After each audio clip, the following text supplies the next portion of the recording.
Ndewonu Igbo ndị ọma nji eme ọnụ. Aha m bụ Ojindidi Amaka Chinyere. Asụsụ Igbo ga-adị.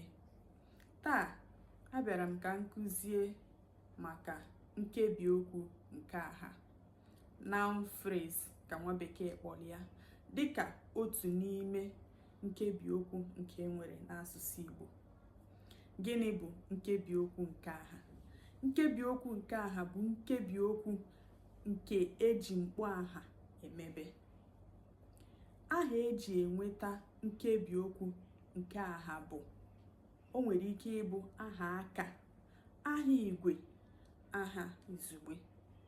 Ọ bụghị naanị na eji mkpọ aha emebe ya, ọ naghịkwa ezu oke, ọ naghị enwe nghọta na nkọwa zuru oke. Iji maa atụ, aka ite nke mbụ, nke abụọ bụ azụ mmiri, nke atọ bụ ode akwụkwọ, nke anọ bụ ukwu ụdara. Ọgwụ nụkọ ha m n'ọnụ n'ụbọchị nke taa. Ama m na o nwere ihe ị mụtara n'ihe a nkụziri tata. Biko echefuna ịgbanyere m isi aka, ịtụsara m ozi a, ị na-esonyelu m, ijekwuo na YouTube, biko sonyechalụ m na ihe niile, ihe onyonyo niile m na-eme.